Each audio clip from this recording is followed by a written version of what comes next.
আসসালামু আলাইকুম মা ও বোনেরা, আমি আল্লাহর রহমতে ভালো আছি। আশা করি আপনারাও আল্লাহর রহমতে খুব ভালো আছেন। হযরত মুআজ বিন জাবাল রাদিয়াল্লাহু তাআলা আনহু বলেন, আমাকে রাসূলুল্লাহ সাল্লাল্লাহু আলাইহি ওয়াসাল্লাম 10টি বিষয়ে ওসিয়ত করিয়াছেন। নাম্বার 1, যদি তোমাকে মৃত্যুদণ্ড দেওয়া হয় বা অগ্নিদগ্ধ করা হয়, তবু আল্লাহর সহিত কাহাকেও শরীক করিও না।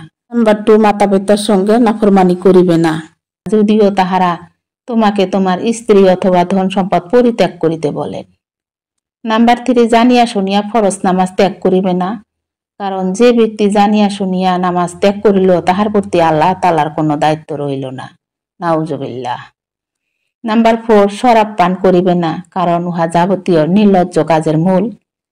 নাম্বার 5, আল্লাহ তাআলার নাফরমানি করিবে না, কারণ উহার ফলে আল্লাহর অভিশাপ অবতীর্ণ হয়। নাম্বার 6, সকল সাথে নিহত হইলেও যুদ্ধক্ষেত্র হইতে পলায়ন করিবে না। নাম্বার 7, কোথাও মহামারী দেখা দিলে সেখান হইতে পলায়ন করিবে না। নাম্বার 8, নিজের পরিবারস্থ লোকের জন্য সাধ্য অনুযায়ী ব্যয় করিবে। নাম্বার 9, শাসনের লাঠি তাহাদের উপর হইতে হটাইও না। শাসনের লাঠি না হটার অর্থ এই যে তাহাদের প্রতি উদাসীন থাকিবে না। নাম্বার 10, তাহাদিগকে আল্লাহর ভয় দেখাইতে থাকিবে। সুবহানাল্লাহ, কি কতই সুন্দর না কথা।